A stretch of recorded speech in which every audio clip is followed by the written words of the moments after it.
Is the busy season over for you guys, or you guys are just hockey full time? Like I know summer's a really busy time for you guys, but I saw you at the rink the other day scouting. I saw you the other day at the rink coaching. Like, is there an off season for you guys, or is it just go go go? For me, it transitions. Like obviously the spring summer months is full board. JV hockey. I'm doing my development stuff multiple nights a week. But in the season, it slows down a little bit in the sense I only work with my team. Yeah. But I work with a couple other programs as well. But I'm not doing the 30 hours a week on the ice. So it slows down a little bit. Life's busy now. Still in school last year, so different busy. Yeah. What about you? Well, for me, summer's my busiest time for sure. Yeah. I'm up at 6 a.m. with my first group, and I'm going till 1, 2 o'clock in the afternoon every day, and then a little break and do some more stuff in the afternoons and nights. And then during the season, you got some kids doing in-season stuff, and then I work at another gym movies, so doing some classes and stuff out of there and working with some other athletes. But most of the hockey guys leave, right? They go to their teams. They head away. They go down to the States, up to wherever they are in the queue. So it slows down a bit for me, which is kind of nice. But then I get into some scouting and busy enough with everything else with life. And on top of that, you're putting out fires. Yeah. So it's crazy. It's been good, man. It was a good transition from sport to a career. It's still a team atmosphere, a team environment. So something that I've really loved and enjoyed for the last 5 years. Yeah. I think back in the day of I think of Tom Duffy. I think of, guys that had these hockey schools growing up. And now I think of you guys. Is that inaccurate? Not to put anything against Tom Duffy, but I just think of the Jordan Burke, the Taylor Burke brand coming up. And it just seems like you guys are it right now in that lane to Canada. I know there's other schools, but you guys are up there. Is that pretty accurate? And do you take pride in that? Well, thanks for thinking that. Well, I do. I don't know. Yeah, It's just... first and foremost, thanks for thinking that. I don't know. I don't look at it that way. I'm kind of just happy to go to the rink and work with the athletes I work with. Yeah. That's probably a good question for those athletes. They may see it that way. The new generation of training is coming about, and I think we're two cogs in the wheel in Halifax here. There's different people who do their different things, but I think I'd say we're on that path to kind of being that in the HRM region. Yeah, for sure. Yeah, and that's it. It needs a bit of a reform, I guess. It needs a bit of an update in terms of where the training is headed, where the on-ice stuff is headed. Like, I look at even what Jordan's doing, and even when I was playing, which isn't that long ago, right? That's only, 8 years ago minimum. Time and flies. We had nothing like that. We were, you were out, you were working out, and then you were going and doing conditioning style stuff on the ice, but it wasn't like pure skill development. So it's nice to see that transition is actually making its way to Halifax, because I would usually look to go away to train and do some stuff like that in the summer, and when you would go to these other different cities, it was a completely different experience. It wasn't, yeah, like it's just you go to a gym, and they've got a gym, and they've got turf, and they've got a rink attached to it, and they've got your physio clinics. Like, it's all encompassing, so it's your one-stop shop. And then you come here, and it's like, you're going to a gym, and then you've got to go out to Dartmouth to somewhere else. Like, you're just kind of all over the place with it, so you don't really have like a one-stop shop. So, well, what an opportunity in the market then. Yeah. Wow. Yeah. I didn't know that. I just thought there was one-stop shops everywhere you went. No, like I look at BMO and I know there's like a gym in the back and other places like that, but I didn't know there was no like opportunity for everyone. Yeah, to go and like there might be little things, I guess you could say, but there's no like premier facilities, right? Like, when I was in Ottawa, like you would look at like the Sensplex is what they had. So they had 2 gyms within there, and then they had a full turf and like one rink area. So they had a full size turf and all that, and then there was 3 rinks. So you would just show up there and you'd get your training done there, and you'd go get your physio done, then you'd go on the ice. Like it was was pretty good to see. So. It's interesting how like our business is kind of aligned. You guys are training these guys to make it to the NHL, and then we just interview them. You know, it's kind of funny how you guys are just building them up, and then I go, all right, you guys come on, you guys worked hard, let's go. That's it. But it's kind of cool how this world. I don't know, when we played, it wasn't, you know, of course Crosby and those boys, but now it's just, you know, every second week you're hearing of a new name in the queue. Didn't someone from the NCAA right now is 9th in scoring in NCAA Tier 1 division hockey? Like, that's incredible. Yeah, I mentioned him on the first podcast I think I did with you and Dudes, Dave Gagnon. He was the first kid that I had really worked with and kind of helped, I guess, mentor, if you will. Brought him to Taylor, and now he's flourishing right now. It's pretty cool to see. That must be and you said to me the other day, someone that went to Edmonton's camp was the second best in shape behind Nurse. Yeah, so I trained a guy. I actually played with him at SMU. Alex Peters was his name. So he came to me this summer, and we put in a great summer. And he went to Edmonton's camp, and in the fitness testing, finished second in fitness testing. So they measure all these different aspects and then kind of compile the score. And so yeah, he did awesome, and it was nice to see kind of the fruits of his labor come to fruition. Are you guys going to implement hot dogs now that Phil has broken the record into your training? Every day you get a hot dog in. What a freak of nature! Yeah. Oh my God. I think he's the one in a million. You know, One in a million. He defies logic and science, right? You know, drinking Coke on the bench and stuff. That's just not feasible. It's crazy. Yeah, unbelievable. 990 games. Some of the things you hear that they had to do to make it happen, like last year he had a kid, and they were playing in Toronto. He played like half a period. Yeah. And left, Yes, that's so what it counted. was. Yeah. Crazy. But he's a guy that's probably, I mean, no, he's definitely worked out, but the less wear and tear you have on the body, the longer you can play, the less injuries you have, right? That's a good point. That's fair. And I love how he's like a shy guy. Oh, yeah. Like whenever they walked into the rink with Sid in Pittsburgh, he would always wait for Sid to go first and just wait behind because he never wanted to be on camera. Yeah. I love that about him. But no, that's Working in silence. Working in silence. I like that. Working in silence. Wake, when the season, I guess, starts up right now, what are we, almost November, and the training aspect goes away. And I saw on your social media, you're showing highlights of the players that you got to train, and you're showing the work paying off. Is that an enjoyable time of the year right now for you to see the work pay off? Yeah, like, it's funny, you know, I have my JB account on Instagram, and, you know, all the kids, all my JB fam, if you will, I always hashtag that. They like to share clips to me. I always tell them, if you ever do anything that we've worked on, you know, please send it to me so we can showcase, you know, the work you put in, because that's what it's about. It's about them and seeing the fruits of their labor. It's not about me or any of that. So I always try to promote my kids on my platform the best I can, and they're always sending me stuff like, whether it's, what could I have done here, or here's what I did. Like, so I love showcasing that. It's awesome. It's a really good feeling. And you showed one random clip. I think it was like some kid did a delay, but he did a delay perfectly, and he hit the high guy. Yeah. And you posted it. And I was like, the average person wouldn't be like, wow, but the hockey fan that knows the game would be like, yeah, that's great timing, and he delayed perfectly, and he hit the guy coming in high. Like, that's, I don't know, that's cool to me. Yeah. I enjoy that, you know, and I try to document as much as I can during the summer to get, whether it's photos or videos of every player, so that if they ever do send me something, I've got a database on Justin Belanger, and I can put a clip. Yeah, I try to get as much as I can. So, you know, there's some recent posts. Grace Fleming, she plays U18 caps. It's major midget for females. She did like a little punch turn and left the forechecker in the dust and made an outlet pass. Like something as simple as that, but we work on it all summer. It's nice to see that they send the clip and they're like, hey. Oh, they send it. Yeah, you don't, yeah. Oh, yeah. I find them, but, you know, oftentimes I'll get players to send me stuff too. So, you know, I watch a lot of hockey, but I can't see every shift, every game of every one of my kids. It's impossible. So I watch a lot, but they do as well. They send the clips in. That's great. Yeah. And then at what point did you see his career and go, okay, wait a second, there should be maybe a fitness element involved in this? And when did you kind of maneuver your way through that career path? Yeah, for me, I was always like very interested in fitness, and closer to the mic. I was always very interested in fitness and the biomechanics side of things. Even when I was playing, you know, I was always doing my own research on training methods and stuff like that. Even back when you were in the queue, I was in the queue, oh, yeah. I switched my trainers when I was 17 to Alexi Pianozzi. And he was awesome. He really helped me out, a lot of injury prevention stuff, and just the way I moved, the way I thought about training. And once that happened, I saw my game take off, and I started, getting healthier, playing for full seasons, and not having these little nagging injuries throughout the season. So once that happened, I kind of started to realize like the importance of it.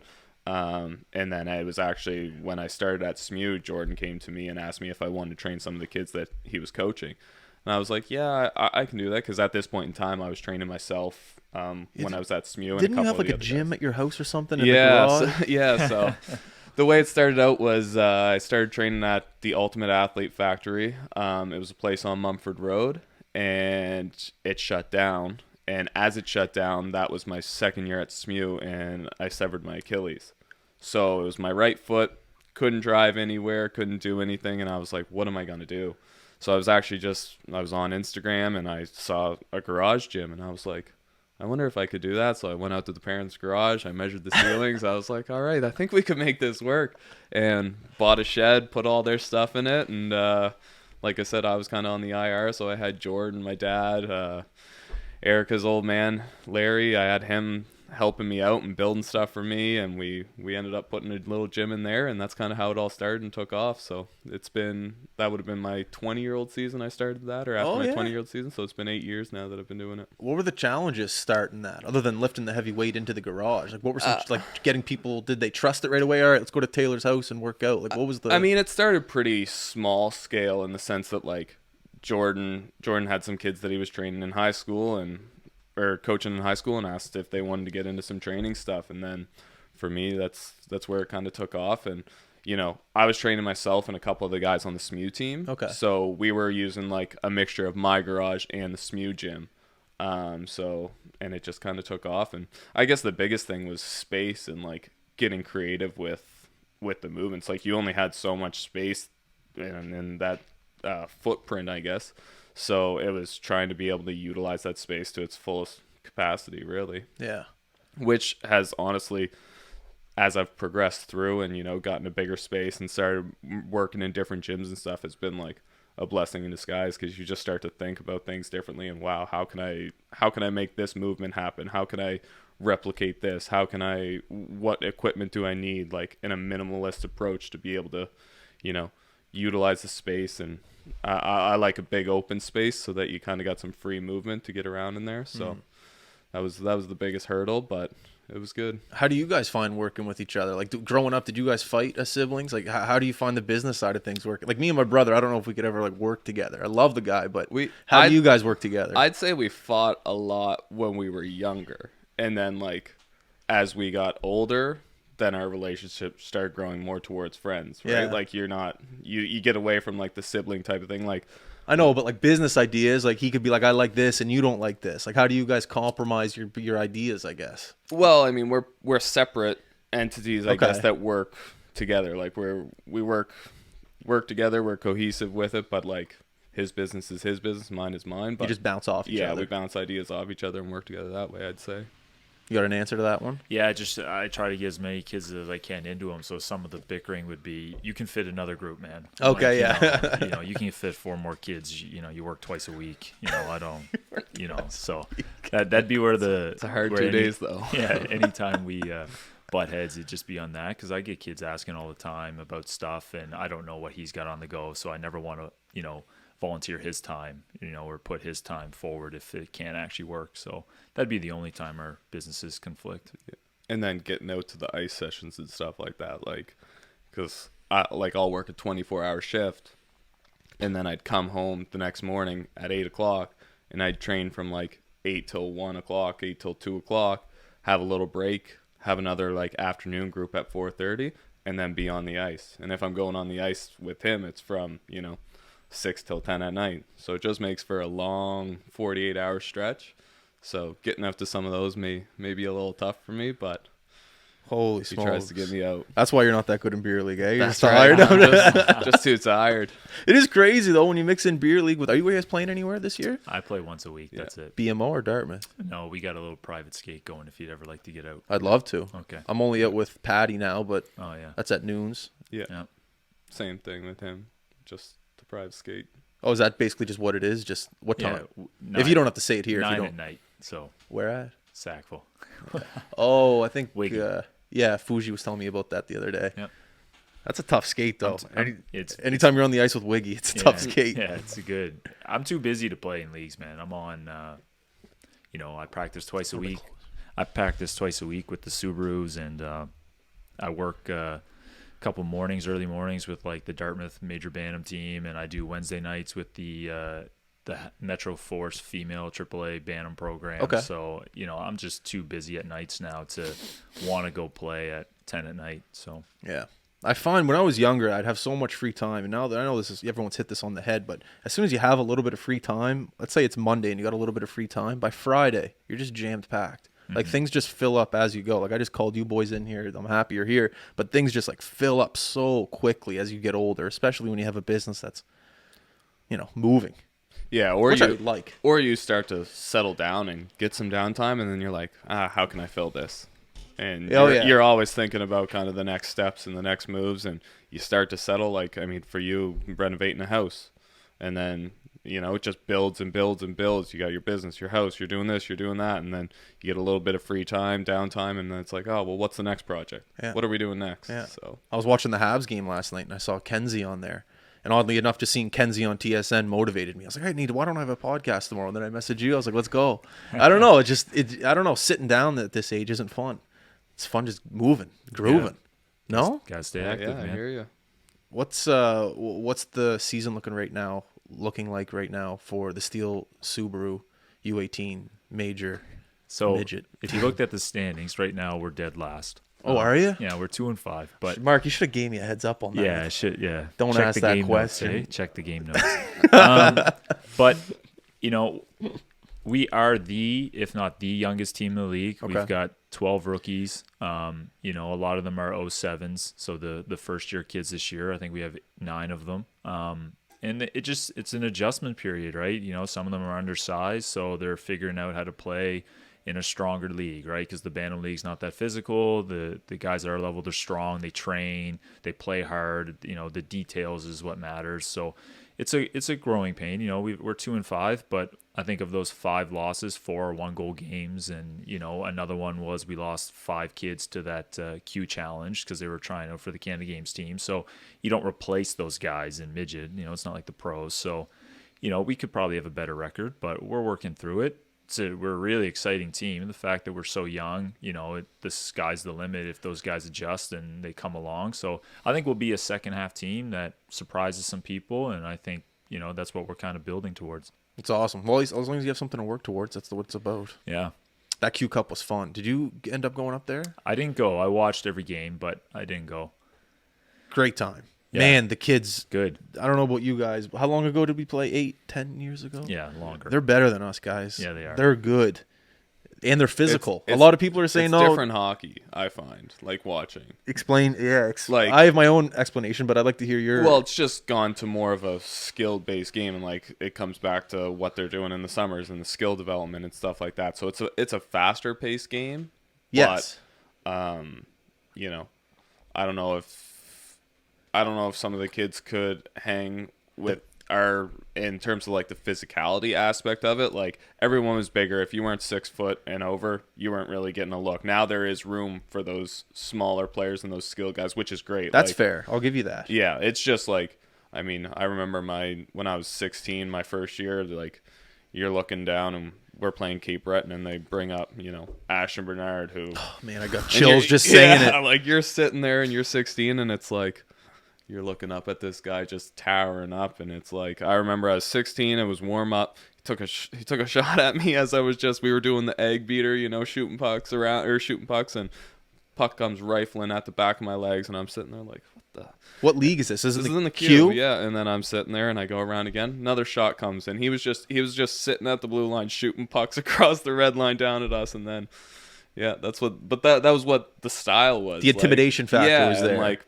we had guys like tough guys that wouldn't warm up. They would literally just stretch at center ice, facing straight down, like looking at our end. It was a different brand of hockey for sure. And like that wasn't that long ago, but they still had that. Now towards the end of my Q career, that stuff started to kind of tail off. But when I was first there, like it was tough. There was fights every night. Now it's like you never know if you're going to get one. Yeah. I was at a Moosehead game the other day. It was good hockey. But I thought the physicality factor was a lot higher during that Q Cup. When there was scouts in the stands and there was more on the line, guys want to make something. I don't know. The physicality was there. When I was at that Moosehead game the other day, the physicality wasn't there. It's all speed and puck possession. Yeah. Right? So, the guys are so skilled with the puck, they don't want to give it up. Yeah, but you got to move the puck. No, I know, but they don't want to dump to go get. They want to dump to possess. I see what you're saying. So they don't want to go throw a hit. They want to keep the puck. But everyone works harder when a scout's in the stands. Don't you know that? Oh, well, that's why those games were unbelievable. Yeah. We were doing the Atlantic Challenge Cup over at the 4-pad in Moncton, and then I went over really quickly just to watch Nova Scotia, New Brunswick play in Dieppe. Mm-hmm. I thought I was watching a Q game with cages. It was just... I mean, watch the intensity of a Wednesday night game in Cole Harbour or Dartmouth or in Halifax, and then watch the intensity at the Monctonian or something like that, where they know there's... everyone's there, everyone's watching. It does change it for sure. We were the same. I can't sit here and point 100% we were. You see that Q jacket. That's you now. Yeah, it's you 100%. now. You guys are setting that intimidation factor. Yeah. But you see those clipboards up in the stands and the pea coats. All right, let's go. And it is what it is. And that's something like within a kid, like that kid either has that compete level and has that, they want to go out and they're just, no matter who's watching, they're turned on, they're going, they're 100 miles an hour, and like those are the kids that are going to go further, and it's not something that you can really teach. Like that, a player either has that or they don't. Now you can work towards it and try to push them towards it, but at some point you're going to reach the max, like you're going to get the most out of that kid that you can, and if they don't have that to push further, or they don't have that in them, then it's a little bit different, right? You guys can only teach and push so much. Yeah. And you have to be wary of how much you push. Like I've had with my athletes too, like in the gym, you kind of know the ones that you've been working with for a while, their limits, what you can say to them to light a fire under their ass, what you could say to get them going and doing stuff. But some of them, like, you can't push too hard. You got to ease off a little bit, or, you got to tell them, hey, let's take some weight down. Let's do this, right? Like there's lots of, and that just comes with knowing your athletes, knowing what they respond to, knowing what is going to push them and actually make a positive impact versus a negative impact on them. Yeah. Do you think kids know what tough love is these days? Is that an element of coaching? Because tough love got me through some things when it came to hockey. Yeah. Can you still do that? I don't know. We often, like as a staff, discuss that. Like, how do you handle a relationship with a kid? How do you coach them? Which kids can handle the tough love? You'll figure that out pretty quick. But I think athletes and kids nowadays, they look at the relationship a little different. I think when we played, a lot of coaches were this authoritative figure. There was no personal connection between you and him. Mm-hmm. I don't know about you, but I can say this. I had some great coaches growing up, but none of them were role models. None of them were people who showed an interest in me outside of the rink. Whereas now the relationships, they go a little deeper. So that tough love is sometimes not as necessary as it once was, because those kids respect you. I see what you're saying. And they'll want to work for you as long as you approach them the right way and tell them something that they need to work on, or, you could do this better. You usually get a pretty good response. Something that happened in a recent game at the Pictou Challenge, we got a great 07 player, Colt Chandler. He's an awesome player. Great name, Colt Chandler. Yeah, CC. CC, even better. He's a hell of a player, but he let his guy go to the net, and his guy scored a goal. So he comes to the bench, and he's always used to being the superstar, right? I gave him a little shit for letting his guy go to the net, and he was a little bit pissy pants about it, right? He wasn't too fond of me kind of coming down on him. Some time passed, about 8 minutes in the game, and then, same thing, come up to the kid. I got my arms around him, like, all right, buddy, go make a play. Go make a play. It's all behind us, right? Let's work towards it. He goes out, he makes a beautiful assist on a power play, like a seam pass for a backdoor tap in. And I was just like, see, like, it's nothing personal. We're all in this together. We're all trying to work towards the same thing. And that's kind of the approach I take with players now is, if you do get on them, you come back to them a little later on just to, build them back up again. Yeah. And nothing's ever, F you, none of this. Like it's stern, but it's to the point. And, as long as they respect you, they'll listen, even though they're not happy in the moment. That's one of my favorite examples of a similar story was Troy Ryan. I was junior A. We were playing in Charlottetown, Sunday afternoon game, 2:00. You're into it, but you're not. And we're going into the third period. I'm not playing that well. I'm going through the motion. Troy calls me out. He goes, "Why do you play hockey, Belanger?" Like in front of everyone, the Roskies. Like, it's just it's a room that group of guys you respect calls me out in front of everyone, and it just lit a fire under my ass. I went out, got an assist on the tying goal, and then got an assist on the overtime winning goal. And it's just one of those moments that when someone calls out your character and calls out, who you are as a person, I don't know, there's no better feeling than just proving that person wrong. And as a coach, you have to know that, I think. And to this day, like yesterday when I'm sitting here and we don't have a podcast scheduled for the week, I thought of that moment too when I'm watching Kenzie. I thought of that moment of when Troy pushed me. It's like, there's no one here. Mark's not calling me saying, "Why don't we have a podcast?" You got to push yourself. And those moments to light a fire under your ass, I think, are successful in any aspect of life, not just hockey. But that comes down to the relationship that you had with Troy, right? Yeah. Like he might, as a coach, he could sit there and be like, "Oh, okay, I can call out Justin's character in front of the team, knowing how he'll respond." Whereas that's fair. You might call somebody else out, and they can have a completely different response and tank with it, and not rise to the occasion, not respond the way that he intended. So it comes down to knowing your players, knowing your athletes, and stuff like that. Yeah, that's a good point. I mean, I had I'd say one of the more tough coaches and hard love coaches in my Q career, and I saw it countless times where some players would be able to rise to that and some players would falter out, and it comes down to relationships. I remember when I was working landscaping. I was at Crosby's house. I know you've heard this story. Maybe. Have you heard this one? I don't know. I was working landscaping, 17, best day of the week because it's Thursday and you're mowing Crosby's lawn, and Andy O'Brien's in his garage yelling at him, like top of his lungs, yelling at Crosby, just like, "You put the fucking ways." I think he was squatting, just yelling at him, like abuse, like yelling. And I was amazed. I was like, that's the level it takes to get to where Crosby's at. Like, yeah, God-given ability, sure, he has some Sid, but there's some work ethic there that none of us are used to seeing. You couldn't put Andy on TV for that moment. It was incredible what he was going through in that workout. And that was another eye-opening experience. And the higher you go in hockey, the cooler things you get to see. Yeah, the bigger names, definitely. Like, some of the things you guys are seeing these days, I'm sure none of us really get to see. It must be cool, especially now getting to see the work pay off. Yeah. Yeah, that's why you do it. I mean, I don't know how many NHLers we'll have. We probably won't have many in our careers. Yeah, don't say that. You never know. You never know. Just seeing the kids, there's more to hockey than just the NHL. And that's why I try to tell the kids, like if you can get any education paid for, that's phenomenal. If you play junior A hockey, that's phenomenal. Like hockey's gotten so much better that all the other levels, like as it trickles down, it's harder to make those things, right? So seeing the kids make a team or have some personal success, to me, that's what it's about. So it's not always about the NHL. I'm more proud of the fact that I see these kids grow up summer after summer, year after year, and seeing who they are as a person. I know that sounds a bit cliche, but it's true. I mean, the kid we work with, Dave, and some of the other kids, like seeing where they were at 15 and seeing, like the men they are now, or, for me soon, like some of the future females will be, like just as adults, like it's phenomenal. That's the coolest experience for me now.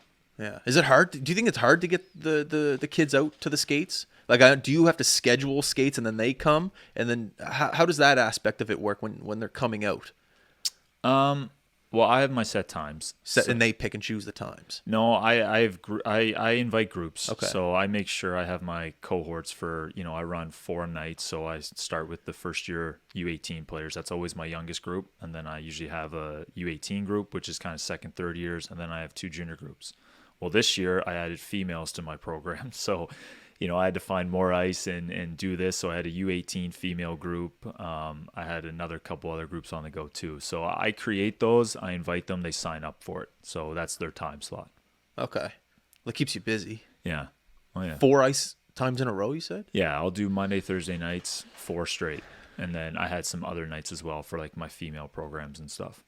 That's awesome. I just remember back in the day, there was no on-ice stuff. There was, but I just never did it. And it's great to have an option now that you can actually go out and do it and have a group of guys to go out with. Because back then, I don't know. You guys tell me. Did you skate in the summer? And if you did, with who? No, I didn't. Did you? I did a little bit, but With who? with Alexi.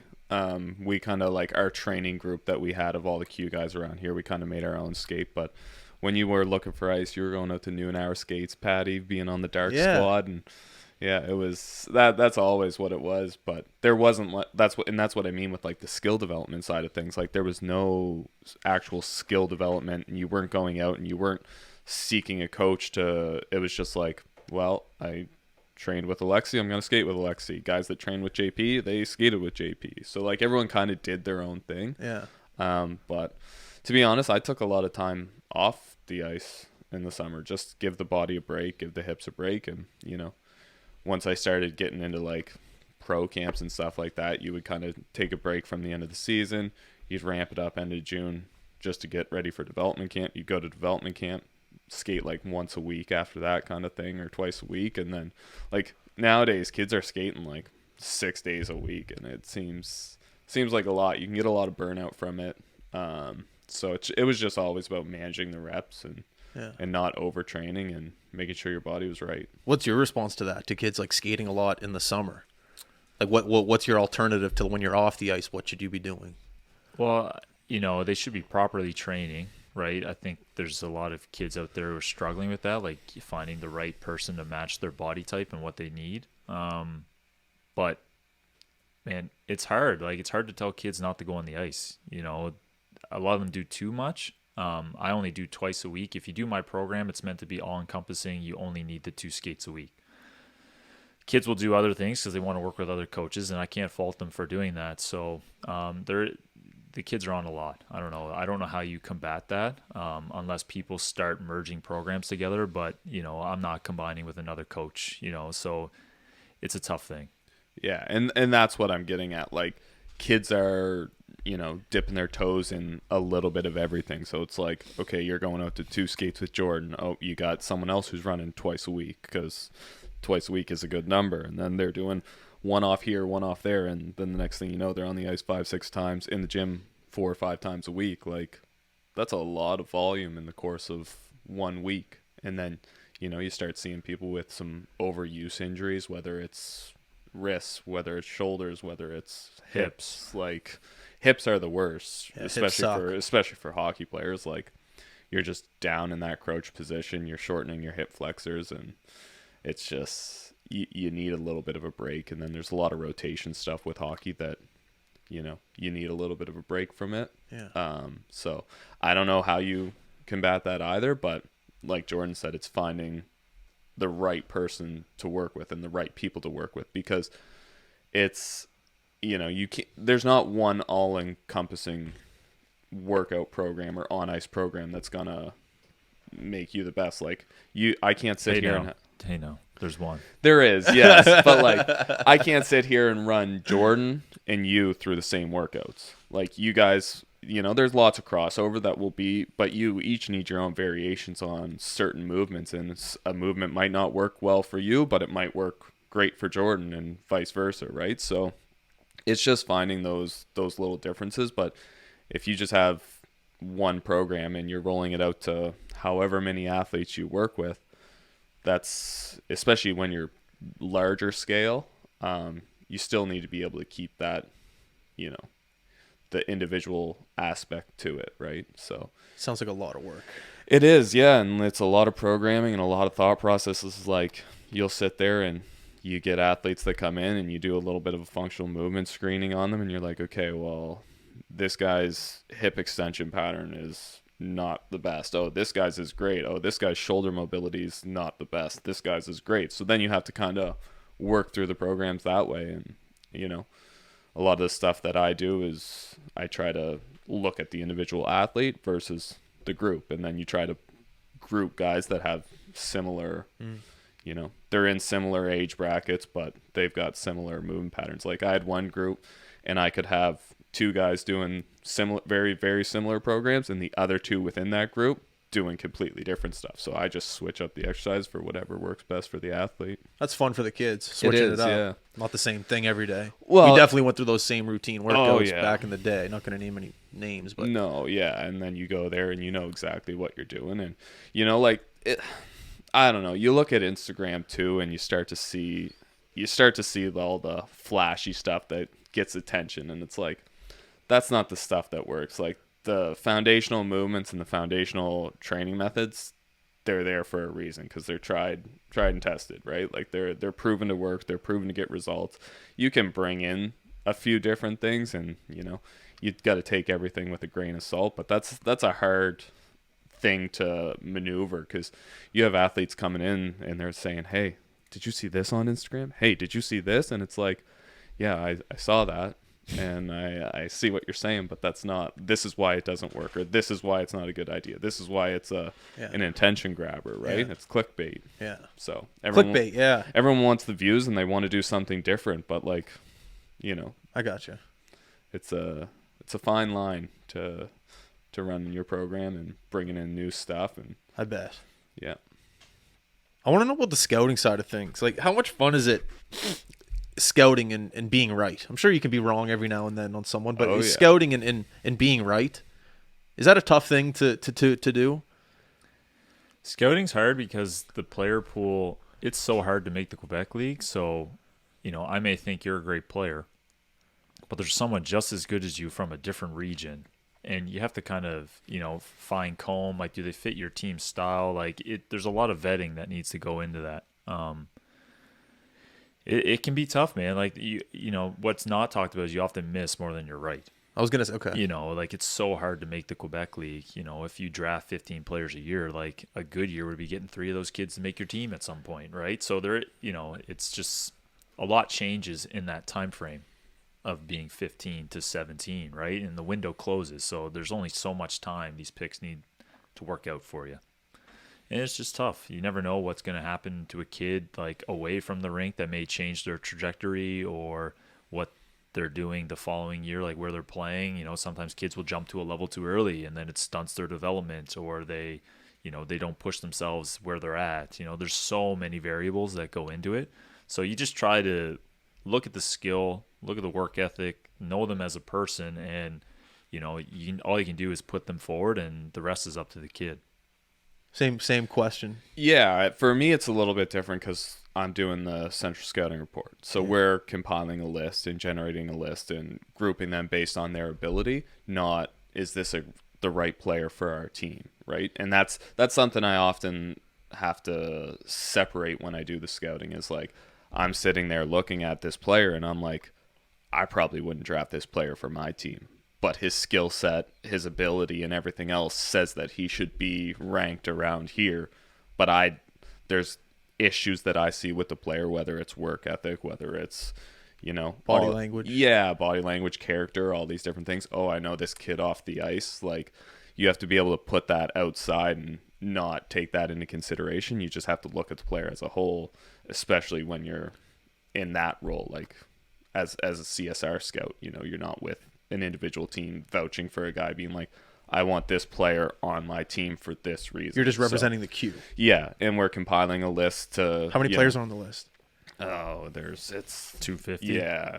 I think they're cutting it. They might cut it down a bit this year, but basically, like, we rank the players as like A prospects, which is rounds 1 and 2, B prospects, which is round 3 to 5, and then C, which is 6 to 9, and then 10 to 12 is D prospects, and then anything else after that is eligible. Whoever shows up to the draft. So so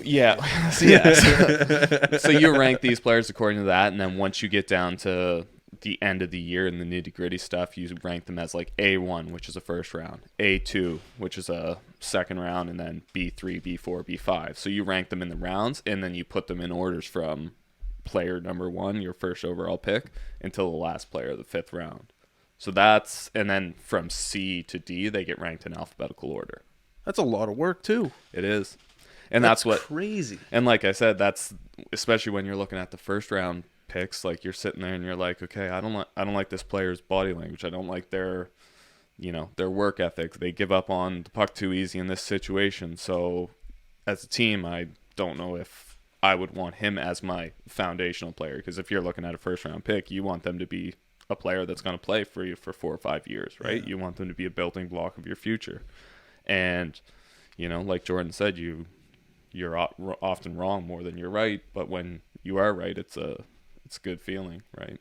Who's the latest, like, like the Drake Batherson, like plays Junior A, then next year's in the Q, then the next year's in the World Junior. Who was like the latest? Oh, didn't see that coming. Man, I mean, I think Morgan Barron's maybe one. Oh yeah. Yeah, I mean, he played, his third year midget, and then he went to St. Andrews College and went and played. I think he was at Cornell, and now he's in, professional league. Yeah, Winnipeg. So those stories are few and far between, man. I think you'll see one of those maybe every 10 to 12 years. Right now, are some guys getting to, university level for sure, but the kind of unknown gem to go to pro, like it's getting harder to do that. I bet. Yeah. And that's why I like how you say it's like NHL isn't the end goal. It's like just to play pro hockey and have a life in hockey is pretty much the end goal. NHL, it's a bonus. Yeah. But you can make some good money overseas. You can have a nice career playing hockey somewhere. Big time. And not even that, like, just back to what Jordan said about like the cliches of like it's about building better people, but it really is like you're sitting there and you're working with these kids for an hour and a half a day, basically 5 days a week. Like your goal is, yes, I want to get them better as a hockey player, as an athlete, as from a strength and conditioning standpoint, to be able to translate to their sport, whatever it is. But it's also about building better people that are, they're the people that are going to shape the future as well. So you want to be able to build that and kind of instill that and have it be enjoyable to go work with them. Like, if you've got a kid that comes in and they're not really into it, they're bringing the group down, like based on attitude, based on work ethic, compete level, and they may not be the right fit for your program. So it is really about building better people for the future and better athletes. And the NHL isn't the end goal. I mean, I didn't make it to the NHL, but played 5 years in the Quebec League. I tried out for 5 NHL teams. I went to university, got my education through hockey, and now I'm a firefighter. Like, it was a pretty successful career path, and hockey, it taught me so many things along the way to set me up for life and, to try to be a better person and make that jump. So it's a great life. It's a great childhood. It is. You're still a kid when you're 20, so it's a good life coming up when you're doing that route. 100%. No, that's awesome. And it just teaches you so many valuable life skills, like many. Work ethic, communication, teamwork, integrity, like all of these big core values, discipline, core values, and character building things. Like, it teaches you, instills all that in you from a young age, because at the end of the day, if you're a shitbird, you're going to get pushed to the wayside. Teams don't want to deal with you. People don't want to deal with you. So that's my take on it. No, people need to hear this. Hockey's in an okay state of mind, but not the best in people's minds across the world. Hockey players, at least. So people do need to hear this, that the majority of hockey players are good people and are trying to do good in the world. Yeah. Hopefully the World Juniors happen, boys. Oh, man. You guys get tickets? No. You didn't? No, I'm hoping to get, a pass from being a Hockey Canada skills coach. So I'm praying that comes in the mail someday, You all right, Mark? Yeah, I know. I hear you. I'm just praying that comes in. I'm headed away, so where are you going? To Boston. Boston, Pittsburgh. Yeah, Winter Classic. So Erica and I are heading down there I think we're leaving December 27th, so won't be around for much of it, so I didn't bother getting tickets. I was in the dressing room the other day, and I was talking to someone, and the guy said, I think the best of the World Juniors are behind us. And I was like, I hope you're wrong, but I think he's right. Like, I hope that the World Juniors that come here in Halifax are unbelievable. I hope there's memories made, but I don't know. The tone in the room was that the best of the World Juniors are behind us. But we'll see. I hope I'm wrong. Yeah. Especially in Halifax. Do you guys have memories of 2005? He was a little too young. Yeah, I do. I I was remember too the young. 2-2 train. You're the 2-2 train. Yeah, I remember. Yeah, no, I don't. I remember a bit, like what was it, the Skoda helmets that we got? I remember stuff like that, but I don't remember seeing the games or anything like that. So yeah, it would have been nice to remember, but just a little too young. Oh, they were great. Well, how old were we? Grade 7, grade 6? We were young, but still good memories. Yeah. The 2-2 train. 2-2. Forgot about that. The whole crowd's yelling 2-2. And I remember there was a couple shifts where the people were going 2-2, and he wouldn't even look at the puck. He was just doing looking circles. He was just exactly like the puck would pass him. He would just let it go, just looking for a hit. Like a great white looking for his next circling. prey, man. He's just getting in the train tracks. Not like that anymore, eh? No. What'd you say? It's puck pursuit hockey. They're just looking for the puck now. They don't want to dump it in. Yeah. Puck possession hockey. Yeah. That's funny. But no, hopefully, I don't know. Hopefully it happens. How much time are we at right now? 40 minutes. All right, I got to switch the hat out. 1 sec here. Okay, there we go. Looks good on you. That's good. Taylor's happy. Not as good as the last one, but it looks good on you. Looks a little better. So what's on the agenda from I guess from now to Christmas in terms of you guys? I know you have the Monctonian coming up. I know you're busy with fighting fires and the gym aspect of everything. But what's on the agenda for now till Christmas? Yeah, I got just like you said, working my fire job, doing some scouting. The Monctonian's coming up, and then just doing some in-season training stuff now, and then we got some things in the works. Looking at opening up an athletic performance center. So myself and 2 other business partners, Hannah Kovacs and Spencer Boyd. So Spencer, I know. I went to high school with Spencer. We're looking at doing something like that. So there's some big things coming in the future. So that's exciting. Yeah, so should be good. What about you, Jordan? Man, I'm just trying to survive. No, I'm finishing up my BED, so I'm in my last semester. I'll finish next term with a placement, but then I'll graduate. So Monctonian as well, and just putting my head down, doing schoolwork, and working with the teams that I work with. Same old. Just grinding just, through it. Just head down, put the work boots on. When you go to the Monctonian, what hat are you wearing? The coach or the scout or the business owner? Well, we talked last time, and I kind of just said, I balance all 3. I always start with the coaching hat, but I think given the growth of my program, my summer training program, it's impossible to put the JB hat away.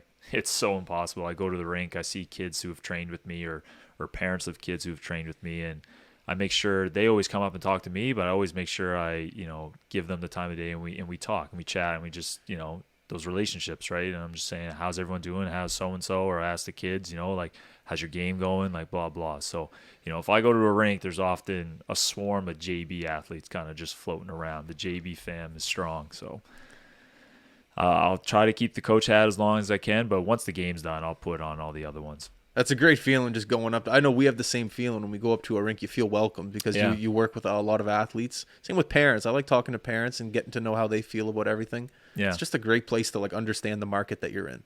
Yeah. Big time.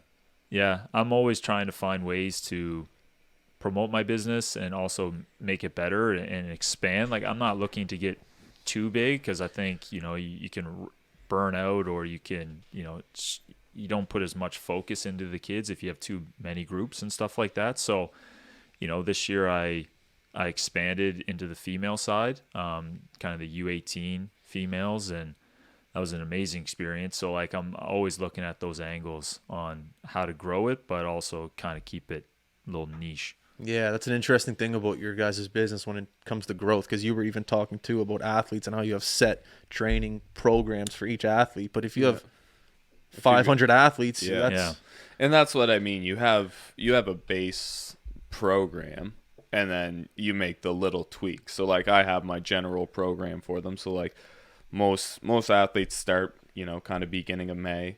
We do a general prep phase, and it's just about getting the body healthy, getting the body right, and moving properly, right? So for new athletes, it's teaching them how to move.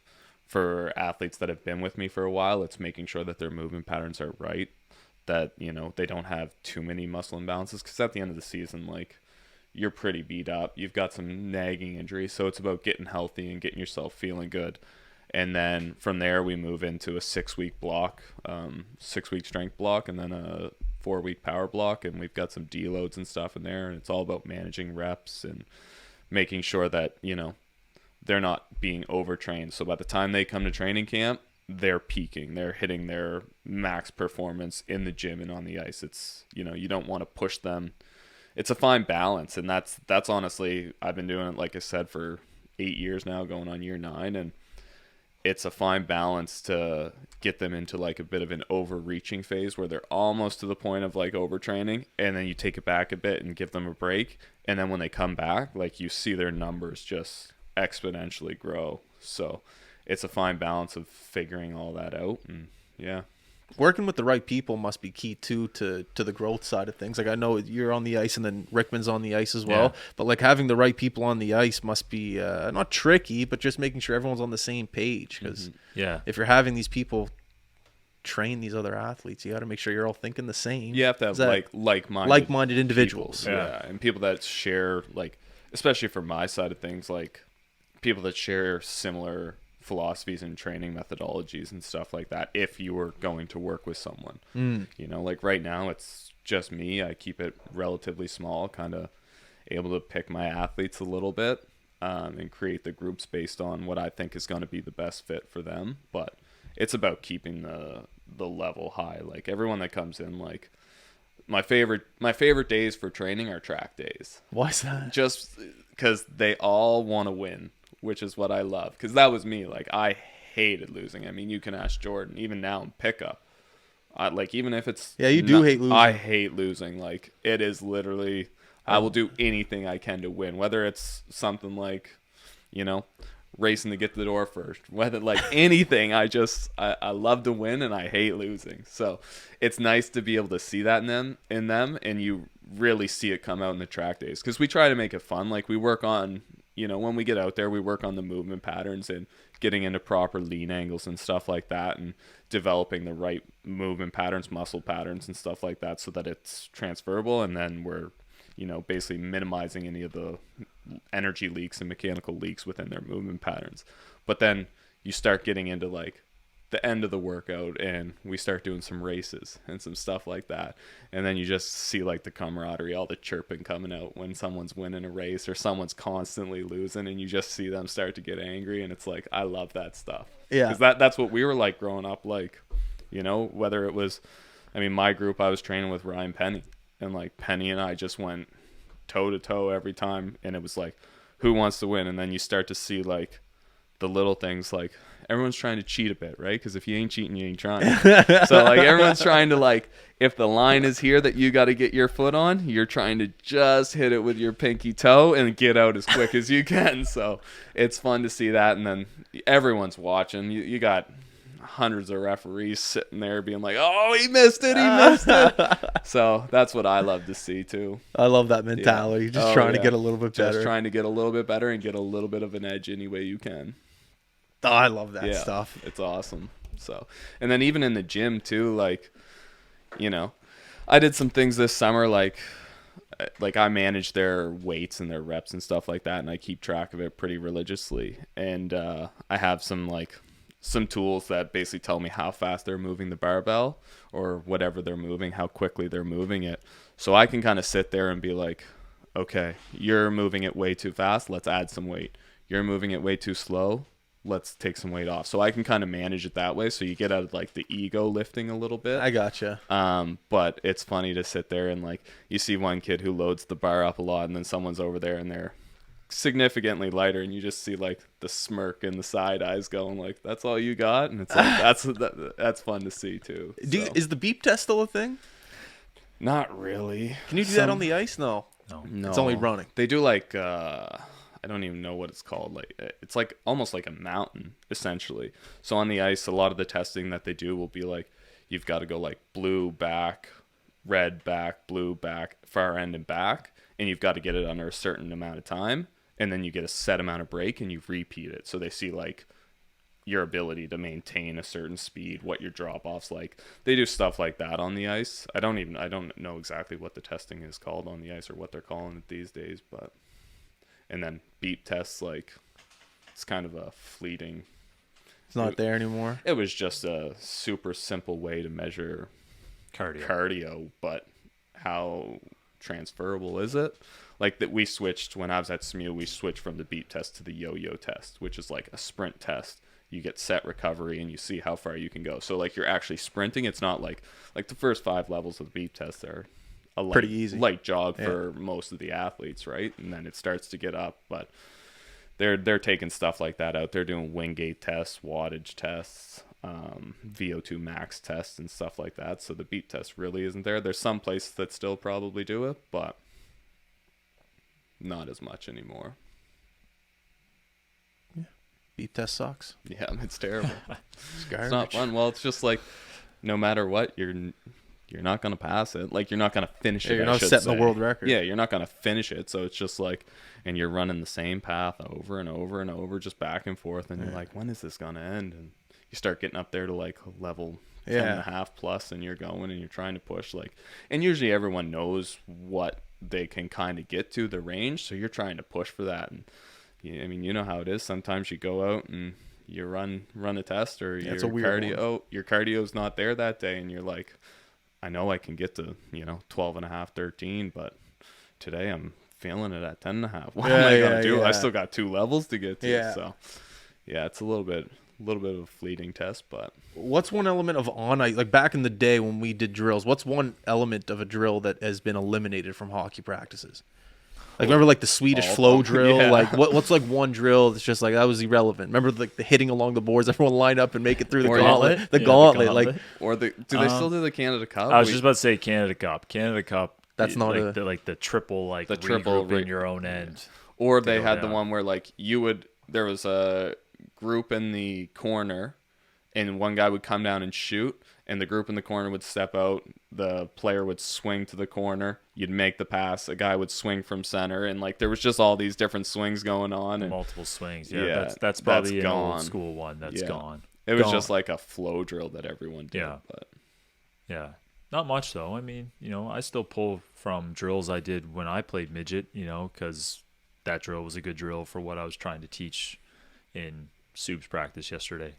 There's moments like that. So not everything we did back in the day is gone, but there are still some good drills and good concepts that work. You maybe make a tweak, and yeah. I remember when we went out with dudes and we mic'd him up for one of your practices. Oh, Some of the great. drills that you were implementing, I'd never heard of before. My mind was blown. Yeah, well, that's the skill side, right? Like, but versus a team side. So skill, like, this just changed. Even from when dudes has been there, like my program's changed tenfold. Like, there's That was only like 2 years ago. I know, but man, you gotta evolve. You gotta keep moving and progressing and getting better as a coach, right? It's one thing I always try to think of when I'm on the ice, and I always ask Rick this, but I'm like, how was that session? Like, I'm always trying to improve, and I'm always trying to find new ways to convey a message so that the athlete can retain it, execute it, and remember it moving forward.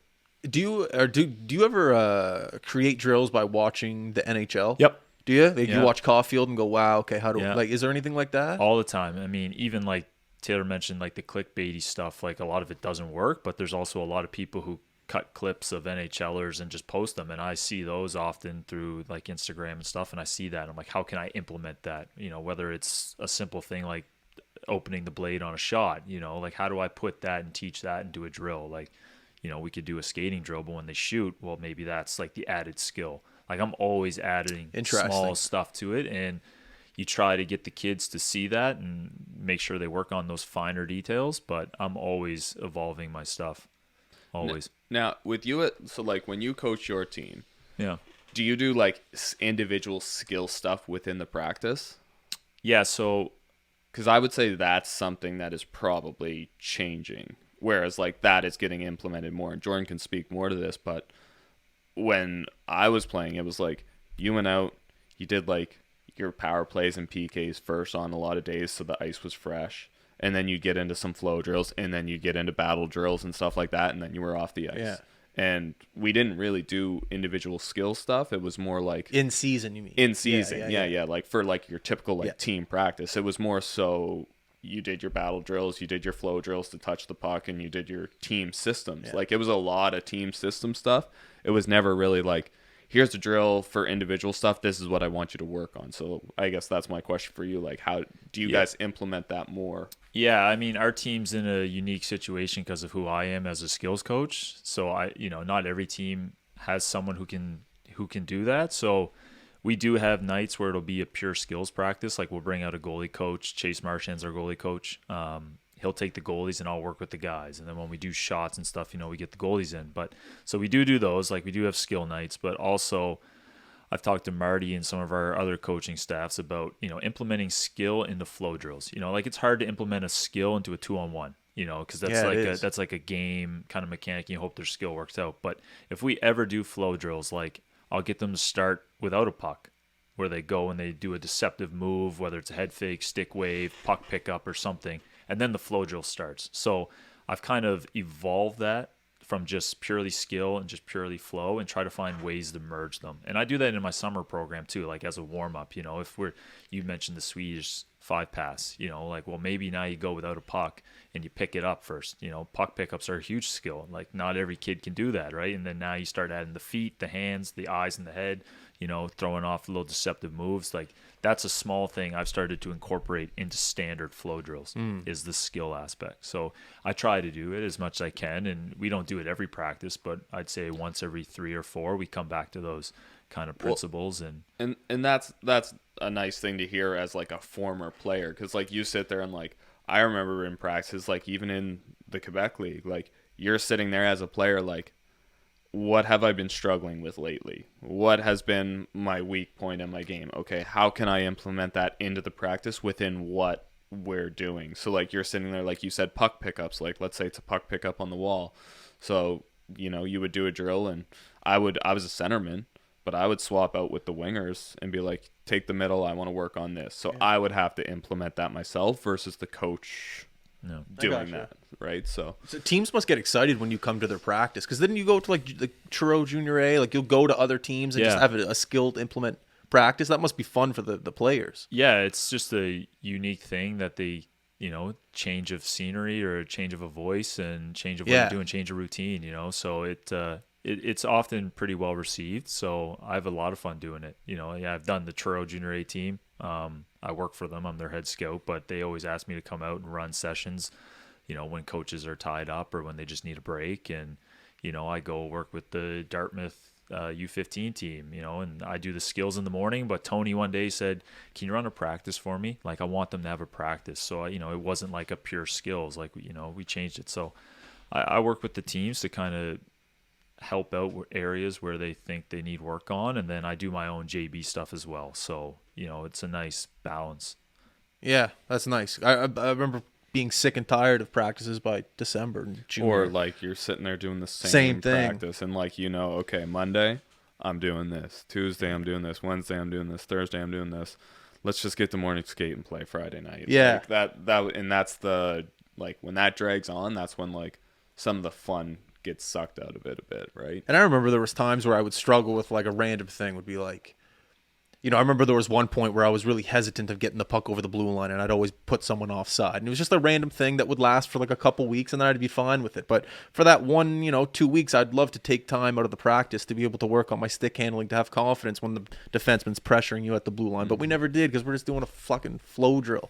There's just so many things that I wish I could have taken that, extra week just to kind of work on something, to practice my stick handling, to gain a little bit more confidence. Same with in Junior A. There wasn't after like, all right, boys, practice is over, it's off. When I was at these Q practices with Crothers and Woodworth, the coach blew the whistle with 20 minutes left on the ice session, and the boys are just out there working on their skills. Like, I wish that was one thing I got to experience. I never did, but I think you hit the nail on the head, is confidence. Yes, like I had confidence, but I'd lose it every now and then. But that's just it, and that comes from a coach recognizing this player is lacking a bit of confidence. How can I build this player up? Versus, like you said, that old school tough love mentality of like, I'm just going to tear this player down and keep going and going at him until he figures it out, right? Yeah. And it's like, confidence is huge. When you play with confidence, it's crazy. Like, what's the word I'm looking for when Troy, called me out in the room? I went out on the ice with. No, I was pissed off. I went out with. I don't even know what the word is. I went out with a mentality of I got to prove this guy wrong. And oddly enough, that gave me a skill set. Not gave me a skill set, but gave me confidence to have, that ability to make a move at a blue line. Yeah. I can't really put a word to it, but I don't know. Hockey's a weird game. Yeah. On the ice, I tell the kids we practice for confidence sake. I said we don't practice something until we get it right.